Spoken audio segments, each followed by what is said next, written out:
butter in the coffee thing, like, it's really interesting because there's a particular, we'll start with some fire. There's a particular gym here in town that they don't have their own nutrition program, but they have like strong opinions on nutrition. And one of the things they constantly put is they frame putting butter in your coffee as being the most ridiculous thing you can do. Like, every time they write, it's like, mind blown, how on earth could you think to put butter in your coffee? What an incompetent thing to do. And I suppose their point over time, and they never have really explained it, and maybe I have to click the link, which I don't support that. So maybe what they're trying to explain is like the loss of fat grams from your macros. Yeah. Like, if I only have 50 grams and I use 20 of them on butter, like, what a silly waste of grams of fat. Yeah. But what they don't ever like also explain, this is what bothers me, and we can talk more about this, is like the practicality of nutrition. You know, one of the things we do here, and one of the things you and I have talked about, is the fact that nutrition should be something. She's going to walk right in here. It's fine. If she does, nobody freak out. Nobody freak out. Everything's fine. The fact that nutrition should be something that's sustainable. Yeah. And if they're counting macros, that's great. Like, that's fantastic. But, like, what are they going to do in 10 years? You think they're still counting the macros? You think they're still weighing their food? No. So we have to teach them, like, practical choices and things that they should be able to do without having to measure and weigh the whole time. Yeah. And with the butter, I think it's the same thing. Like, with the butter, I don't get it. Like, if I want a tablespoon of butter between 2 cups of coffee because it makes it more delicious, I don't understand how I'm way off there, you know? So, yeah, so that's a good start. So let's lighten it up a little bit for this dreary Wednesday morning. So Tuesday. Yeah, I woke up this morning thinking it was Wednesday too. The week is not going by slow. Yeah. What's your favorite color? It changes. It always changes. Well, we're adults, right? Like, remember, like, MySpace time, like, you had to know what your favorite color was. Like, like, and you had to, like, have a favorite song. You weren't allowed to be like, oh, maybe. It's like, you I change that song all the time. Less of a person. Okay, well, what's your favorite color today? I think mint, like, bluish green is my favorite color right now. Like, my nails are that color right now. I think you said mitten. And I meant mint. Mint? Sorry, it's still early in the morning. I haven't finished my coffee. Joelle, her favorite color is mitten, bluish green. Yeah. Mitten. Does she need to say mint? She meant to say mint. You meant to say mint. It's good. Sometimes I like mint green. I like mint green and purple. Ooh. Is it mint green or is it mint? Mint. But she's asking, is it green or blue? Mint blue, mint green? No, it's green. It's mint green. Trust me. Shoe colorway. Very popular. Oh, he's big into shoes. Well, then I'm going Tiffany blue. I don't like green. Okay, so that's a color. Yeah. Tiffany blue. Tiffany blue. There's some shoes that are... Never mind. Okay, so what... I believe you would have had one. What was your walkout song senior year of softball? At South Dakota State University. What was it? I think my senior year it was Pretender by Foo Fighters. Ooh. I think that was it. Of your college softball career, what was your favorite walkout song looking back, like, of all the years? You know, I can't remember the name of the song. It was just like this random dubstep song, but it had a huge beat, and every single time I heard it, I was just like, yeah, let's go! Okay. Pump me up. So you were, that just means you were made for CrossFit back then, because there was a time where that's all you heard in CrossFit boxes across America and probably the world, just dubstep. It's an easy transition. I'm like, yeah. We used to, at 1525, we used to call it machine orgies, because that's what it sounded like. Okay, cool. What's your favorite animal? Doggies. If you're not allowed to pick a domesticated animal, what's your favorite animal? Doggies. I would say, and this has nothing to do with the fact that I work at Black Wolf CrossFit, but I like wolves. Okay. I'm actually thinking about getting a tattoo of a wolf on my forearm. Now you are, of course you are. Duh. Brand loyalty right there. I love it so much here. I just want it. Right on my forearm. Every single time I wake up, I'll see it. Don't start howling. I won't. My thing. If you could be any profession in the world without a challenge, well, maybe you need the challenge, but like, there's no hindrances. There's no money issues, so school's possible. You would have all the access to the opportunities, so you know all the right people. Like, you could be anything other than a weightlifter and a coach. What would you be? Oh. Because I know your answer would be like, I'm going to do what I do now because I'm so happy, and that's a bullshit answer. So. No, I really do. I really do. That's great. That's great. Cheesy answers later. Right now, let's be real. Well, let me get into it. So, like, the only thing that I really liked in college was my nutrition classes. Like, school came difficult to me. I couldn't pay attention to things. The only classes that I found that I actually paid attention to and just, like, freaking loved was nutrition classes. I clicked on it. It's something that I geek out on. I love talking about it. So, I guess if I wasn't a nutrition coach, I'd probably do something with, like, research with nutrition and learn more about it just because I like I said before, I freaking geek out on it. So. Gotcha. Okay. That's a pretty good answer. You brought it back around. It's not as cheesy as you normally are. I love what I do right now. I wouldn't change anything. I'm just so happy with who I am as a person and my development and my career path and the people that I help every day. Well, you know. Okay. What was the last movie you saw? Oh, jeez, that was a long time ago. It was the movie with The Rock. It was like a remake movie of Jumanji. There you go. Okay. What is your favorite bug? I don't like bugs. There's no favorite bugs. You're ruining the audio. I don't like bugs. Period. Okay. So what's your least favorite bug? What bug are you the most unhappiest about in Texas right now? Mosquitoes. Mosquitoes. I welt. Like, really bad. You do welt. Okay, that's good. Hey, can you hush? Growly McGrowlerson? Is there someone in here yet? No, Big nobody's fat coming puppy. yet. Big fat puppy. Although he might have heard her pull up or something. He's got that look. He gets a certain look in his eye, and you're like, there's no way you know. Oh, he knows. The wolf knows. The wolf knows. Oh. So, Restroom break. restroom break. Happy Wednesday, everybody. Welcome to Black Wolf CrossFit. We're here chatting with Kay Cee Miller.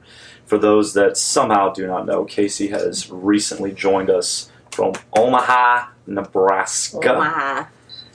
Plus some time in South Dakota and many other places. So we're going to chat about some things. She is on her way to the Arnold this weekend.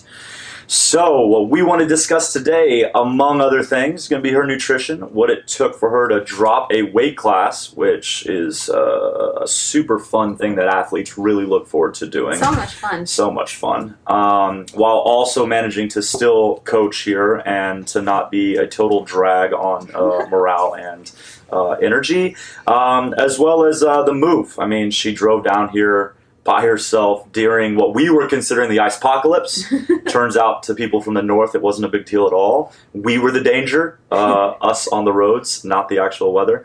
And then, of course, her boyfriend, they moved down here together. He had gotten down here a week earlier or so, a few days earlier, and he's been working. So we'll be kind of catching up with her on all of that. So, Kay Cee, 1 to 10, how excited are we that the Arnold is finally here? 11. That's awesome. And so at the Arnold, this is a part of the American Open Series now. Yeah, Series 1. Was new last year, right? Mm-hmm. And so this is Series 1. And how many are there? 3? 3. 3. Mm-hmm. Okay. And do they change locations every time, or is it now always going to be at the Arnold? AO Series 1 is always going to be at the Arnold that I know of, and then 2 and 3 are at different locations. Okay, have you ever been to the Arnold before? I have never been. I'm super excited. Have we ever been to the American Open before? I went to the American Open Championship in December and competed in there. That was actually my second meet ever. And that was in Anaheim, correct? Yeah, Anaheim. Did you go to Disneyland? I did not go to Disneyland, but I did go to Muscle Beach. Not the same. I know. I mean, still pretty cool. What a bro. Surprised I hired you then. That's fine. Next time. We're going back this year. Okay, that's fine. This is going to be a question you ask on the fill out an application. Have you been to Disneyland? Yeah. Have you been to California? And then it goes requirements into... to coach at Black Wolf CrossFit. You have to go to Disneyland. Yes, for those that don't know, I'm a bit of a Disney historian and weirdo, so that's fine. Awesome. So what was your experience like at trivia night? At American Open until trivia night? You're right. That wasn't fair, bro.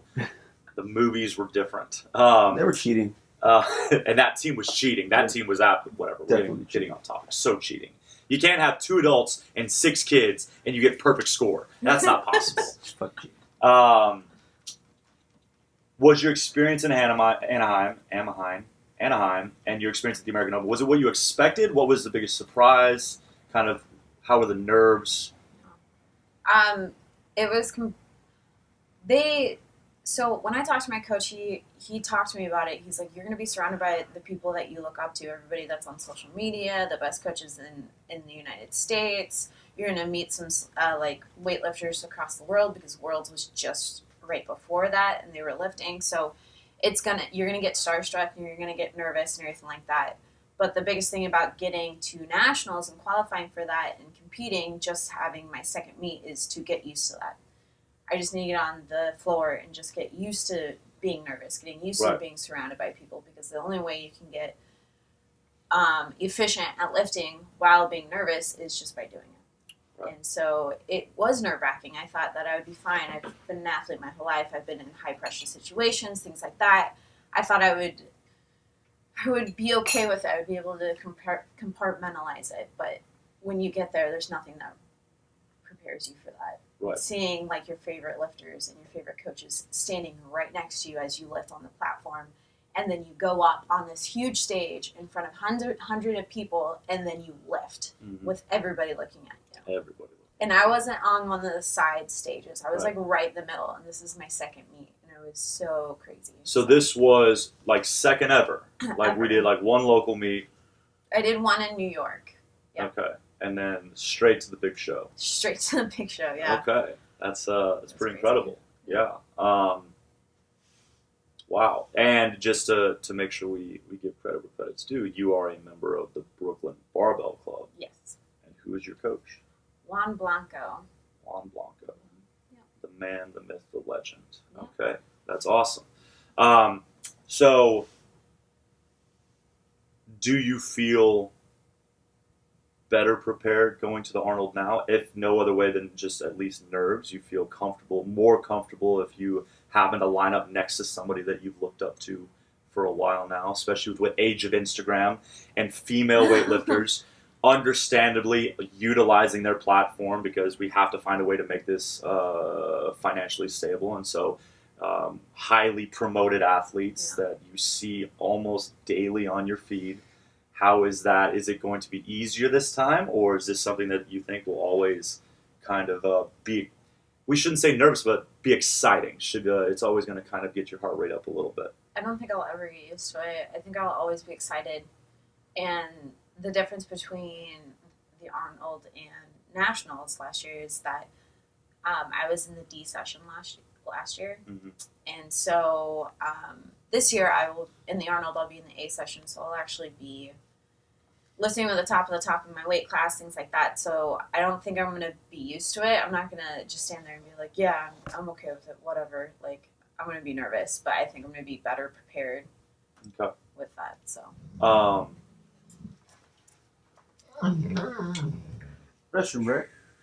We'll be right back. And we're back. Oh, what's his name says that? Doug Larson. That's where I got that one. That's so not original. Oh, yeah. That's not original. Yeah, come up with their own thing. Oh, I mean, I'm giving credit where credit. I mean, I'm yeah, you get credit. Imitation's the highest, sincerest form of flattery, and those guys have set the standard in this business. Yep, that's very true. Why not? Get out of there. Groceries are not for you, dog. What? Good boy. Okay, so speaking to that, so you will be in the A session this year. Let's talk about why. Yes, you've gotten stronger. Yes, we know that. But you were in the what session at Nationals? E? D. Yeah. Not quite E, not E. D. Okay. But how did we go from D to C, B, A? Up 4. All right.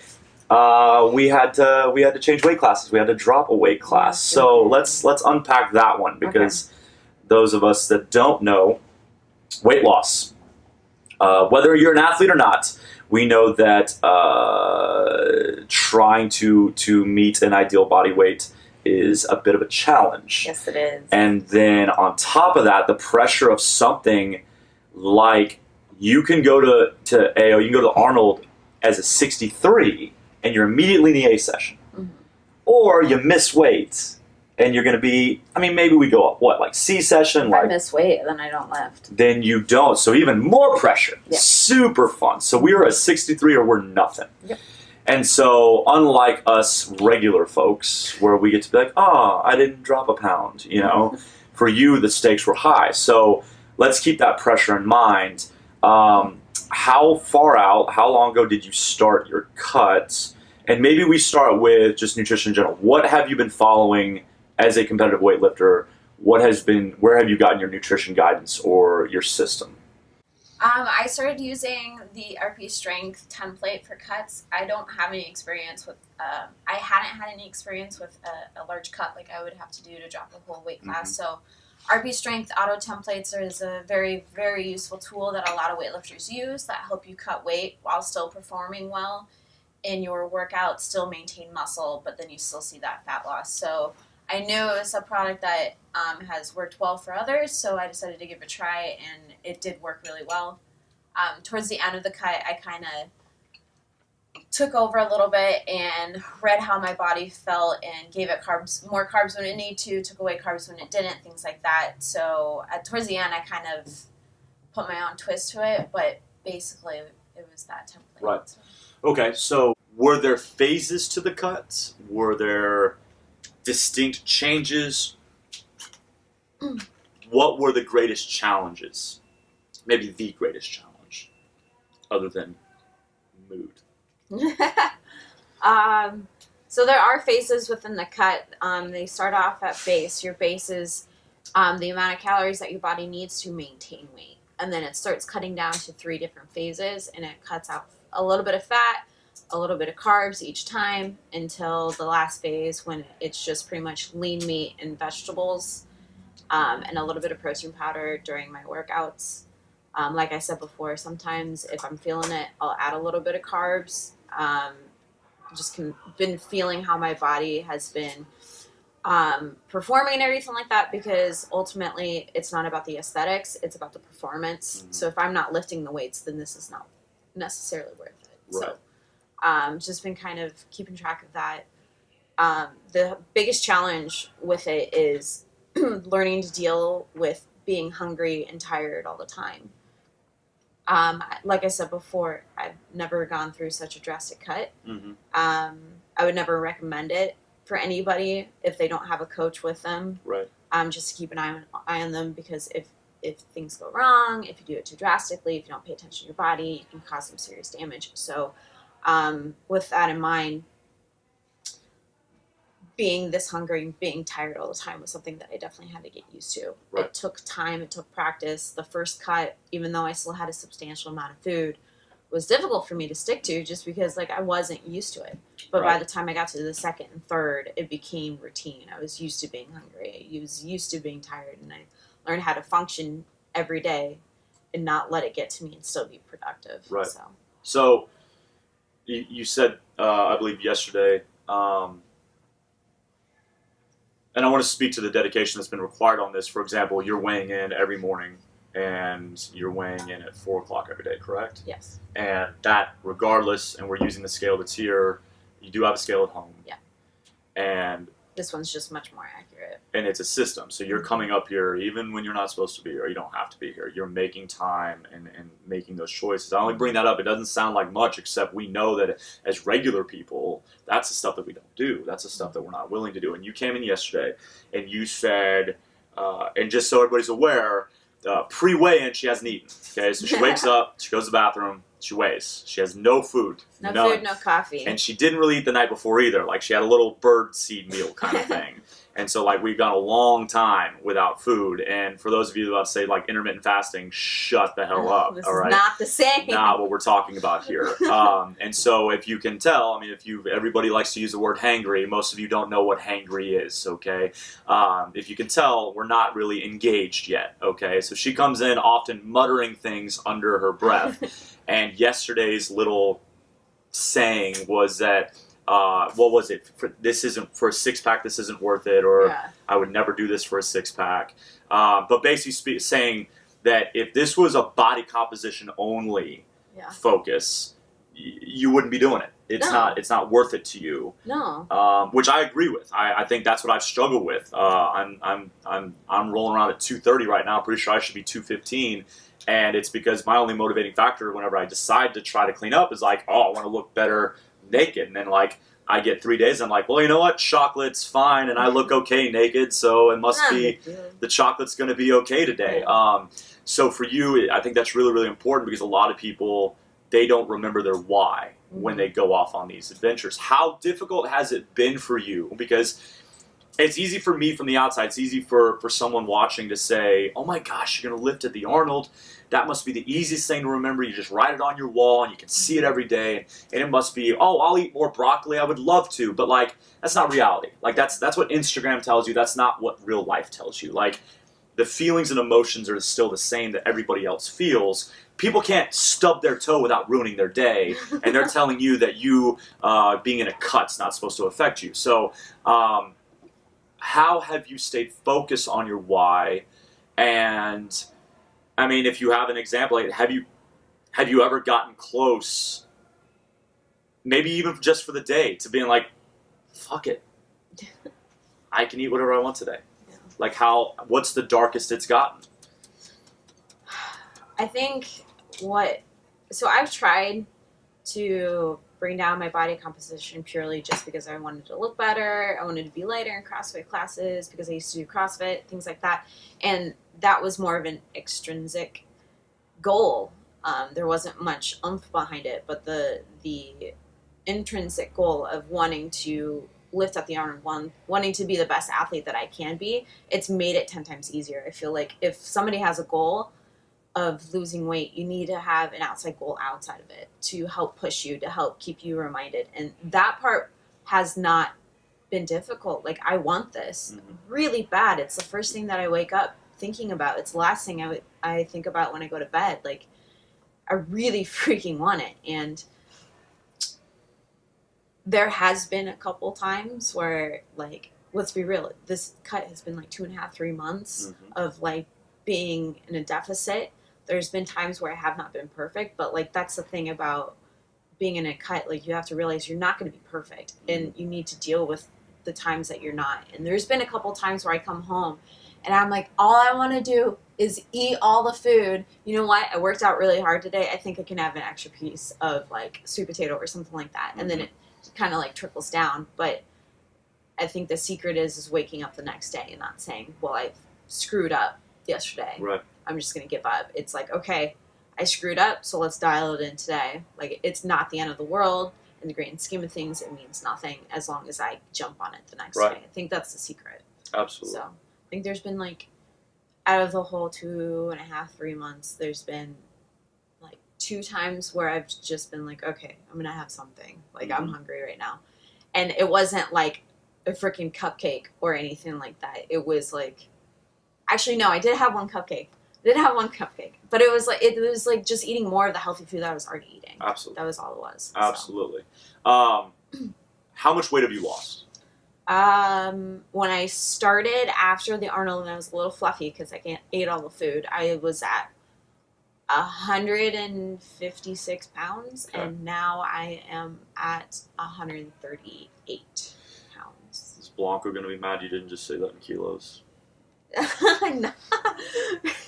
My coach, he keeps yelling at me to say things in kilos and not I don't want to pounds. get you in trouble. It's something that I've had to transition. Okay, and then how have your, and I know it's training numbers, but how have your numbers been with, as the weights come down on you, what's happened on the barbell?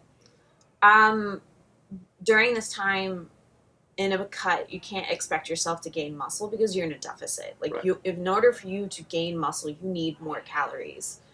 And so going into this phase of my training, we knew that I probably wouldn't get better at getting stronger, Right. but at least maintain it. But what we did is really nailed in on the technique Right. and fixed a couple things that I was lacking on, and that helped with getting my numbers to go up. Mm-hmm. I've PR'd my front squat, I've PR'd my back squat, I've PR'd my push presses, all the ladder, like power cleans, power snatches, things like that, just through technique. Okay. And the weights I'm lifting now are the same weights that I was lifting before as the 69, but it's feeling lighter, it's feeling more consistent, being able to hit numbers that I would struggle to hit once for reps now. Right. So it's been looking really good. That's awesome. Excited.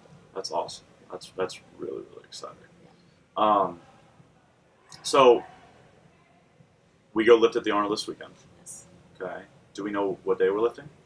I'm lifting on Friday. I weigh in at 4 o'clock, and then I lift at 6-ish. So 2 hours between weigh-in and your session. Yes. What will you eat between 4 and 6? Understand you still have to perform. Yeah. Can't go all into a burger right away. No. Okay, probably a bad idea. No. So what's on the menu between the 2 hours? We talked about how with like wrestling, MMA, it's a 24-hour weigh-in, so it's before. So those guys and gals are theoretically putting on 5, 10, 15 pounds. They're a whole different person when they show up to fight. Right. A whole different And the person. energy's different, like Yes. all that stuff. For y'all, it's different, and that's why cutting as early as possible so you can maintain there and learn to live there, as Yeah. opposed to showing up at the Arnold and being like, I got 2 more pounds Yeah. or another kilo. It's 2.2 And pounds. it's pretty common. Right, absolutely. But that means that's going to be a drastic cut on the spot, which is going to sap your energy of something. So let's say everything goes well. Right now, we weighed in, we're sitting under 63. Yeah, 62.8. There we go, this morning. 62.8. So we Yes. maintain that. We'll bloat a little bit on the plane. That's going to go back down. We're going to be fine. So we say we weigh in 62.8 on game day. What are we going to eat between 4 and 6? Oh, jeez. What I'm going to do is keep it really simple. Keep it rather small just because my stomach's not going to be used to a lot of food in it. I Right. can't just shove my face with food and expect myself to perform 2 Right. hours later. So what it's going to be is just very compact, but moderate protein, very, very high carb, and very, very little fat. Okay. So probably like whole wheat bread with some turkey meat, and then tons and tons and tons of Gatorade. Okay. Maybe a little Pedialyte, depending if I have to do a little bit of a water cut in order to weigh in. Because keep in mind, I'm weighing in at 62.8 in the morning. I don't lift until 4 o'clock. And Right. ideally, we don't want me to not drink or eat anything all day, because Okay. then when I show up, I'm going to be completely depleted. But if I eat somewhat normal and then probably go in the shower and sweat out a lot of the water weight that I have and things like that, then hopefully I'll still weigh in at 63. Okay. So, All right, and then so then we lift. Mhm. We get on the podium, Mhm. speak into existence. Yeah. We walk off that podium. What are you having that night? oh, I've been thinking about this. So I started my cut right before Christmas. Okay. So I didn't even get Christmas dinner. I didn't even have Thanksgiving dinner. to be Hey honest. kids, did you know that? Did you know you don't have to eat the holiday food? Did you know? Did you know? Because some of you don't. You don't have to eat the holiday food, I okay? don't have to eat Did you- all the cookies. Did you know that's an Maybe option? like 1 or 2. Just public service announcement. You don't have to do it. All right, carry on. So every Thanksgiving and Christmas, my mom makes prime rib. And prime rib is my favorite food of all time. And I had to sit there watching my whole family eat while I'm eating like a chicken breast and a little bit of sweet potato and some broccoli. Like that's all I had. And so after I lift, I'm going to get a big ass steak or something and just eat it all. Like, I hope it's the size of my face and it's going to be gone in like 2 minutes. So Okay. I'm super excited. All right, after the Arnold, what's next? After the Arnold, what we're going to do is from my understanding, is we're going to take a break. Okay. I, in just started weightlifting 6 months ago. Right. And within that 6 months, this is going to be my third meet. And it's Okay. going to be my second national meet. Right. So that's a lot. That's a lot. That's a Most lot of people are not doing that. No. Most people are 3 or 4 local meets. If they're lucky enough to qualify for something, then maybe a national meet. Yeah. Okay. So we're going a different way. Yeah. So what we're going to do. Because you're amazing. Right? So- Or I just didn't have a lot of experience, and he just wanted me to get as much experience as possible. Or your coach is crazy. No. Blanco, you're not crazy. No. So basically what's going to happen is that my next meet isn't scheduled until August. I'll be going to New York because Brooklyn Barbell puts on a really, really good meet every single year in August. So I will actually be flying down to there to compete and get to hang out with my team again and enjoy New York. And that's going to be about 6 months, I believe, if I counted it right. Sure. After the Arnold. During that 6 months time, what we're going to do is I'm going to go back up in weight through muscle. Okay. Just really try to get a lot stronger. Right. My technique is starting to get better, but like I need to work on my strength. And Right. only way to work through strength is to eat all the food, lift all the weights, and Get a little fluffy. get a little fluffy, and just go hard and just try to recover as best as possible. That way, when I show up at nationals, I'll cut back down Right. to a 63, and I'll just be a lean, mean Right. lifting machine. Hopefully, Absolutely. that's the plan. So Lean, mean, Absolutely. lifting machine. lifting all the weights. That should be on your singlet. Lean, mean, lifting machine. That should be on your singlet. No. Squats. Okay, so then let's one more thing really, and that is we're going to take the lessons that we've learned from our own experiences, and I think I opened this gym based on that. I think that we're the most successful when we take lessons we learned or see things we don't like or we do like, and we implement them in our own lives, and then we try to give that opportunity to other people.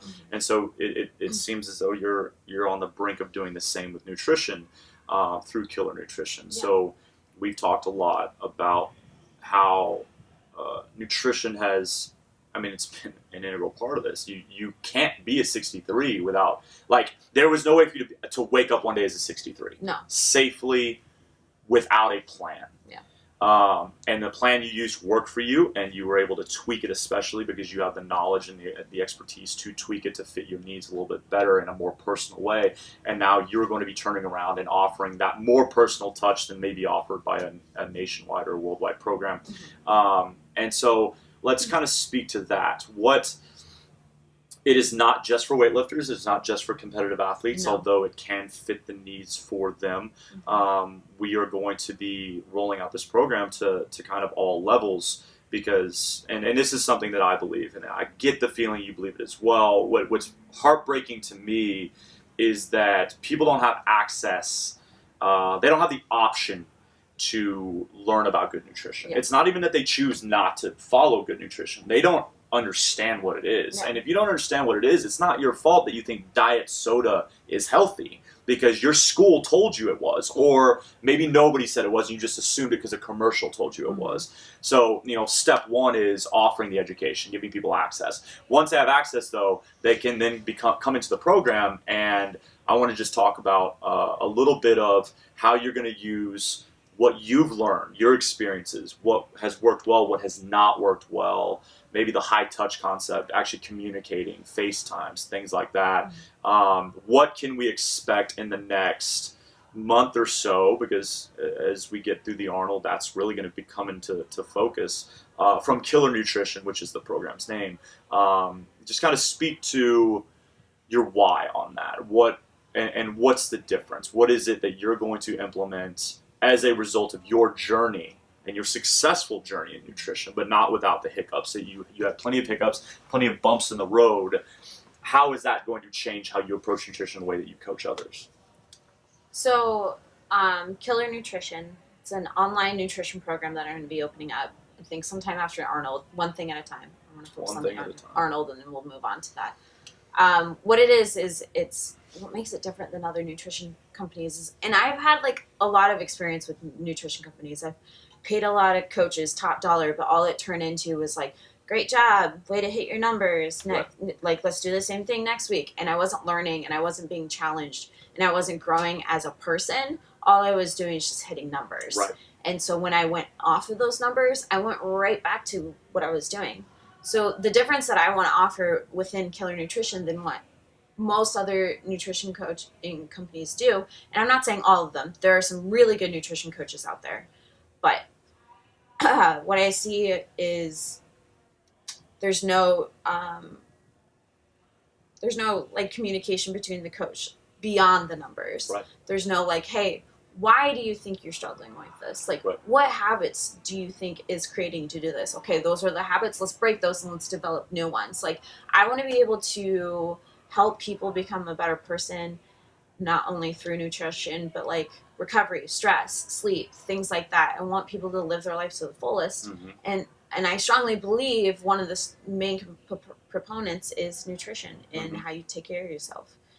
And so through Killer Nutrition, I'll be offering like teaching you how to eat, teaching you what your plate should look like, healthy habits that you should do every single day, little tricks and tips to help you not eat that brownie every single day or reach for the M&Ms when you get stressed or things like that. I think that nutrition and macro counting, like you can go online and find that stuff. Mm-hmm. That stuff's the easy part. Right. Anybody can find that. Absolutely. But what makes it difficult is learning how to implement it into your life in a sustainable way that will last for the rest of your life. Right. Like, I might be a bad business person for saying this or something like that, but like I want my clients to be able to not need me when they're done with me. Like I want them to be able to keep doing what I taught them because I helped them create habits and I help them realize it is sustainable and it is realistic, and then they can spread that to other people. Because I didn't have that when I was younger. Right.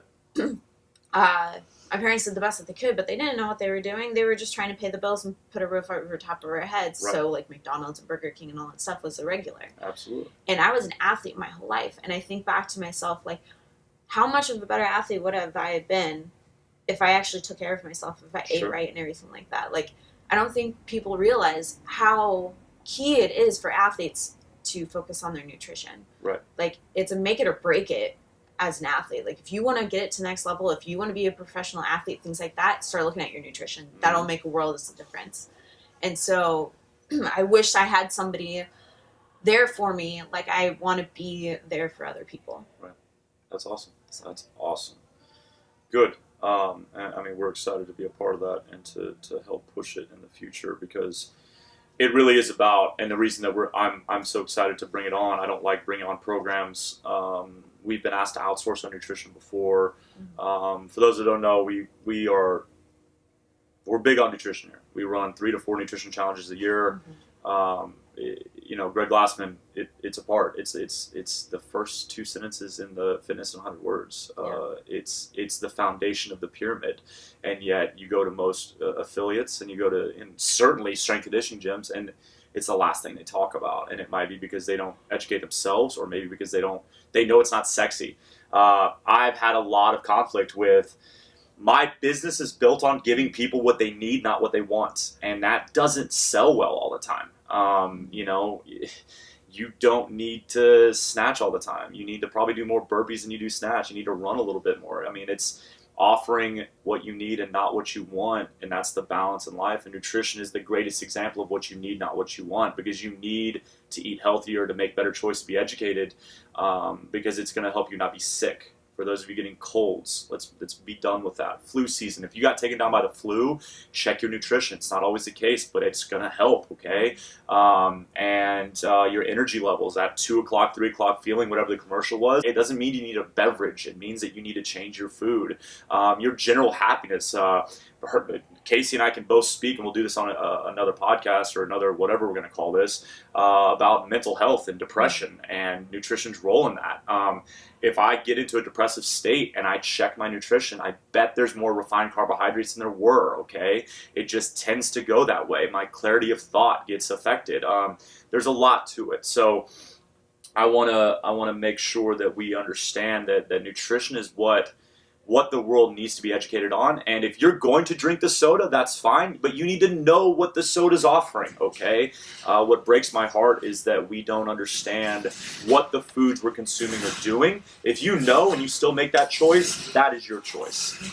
As an American, as a world citizen, okay? Red-blooded human being. But I refuse to let you drink the soda and not understand the sugar load that's being delivered to your system and the insulin response and all of those things. And especially if you come from a family with a history of diabetes or heart disease, like you need to understand the impact there. Talking about cholesterol, well, it's refined carbohydrates that are making the cholesterol be a culprit in the heart disease. It's not just the cholesterol by itself. All these things are things you need to understand. And so that's why I'm excited with what Kay Cee's bringing to the table, because it's about education first, and it's about creating a system where she is not necessary, where I am not necessary. We can always be sources of information for you, but you shouldn't be dependent upon us. You should be able to learn enough from the program that in a year, 2 years, 3 years, 10 years, in 10 years you think you're still paying for macros? That's ludicrous. That's absolutely ludicrous. I didn't do my job if that's what's happening. Exactly, and that's probably the line that makes me the most excited to work with Killer Nutrition, the fact that the whole plan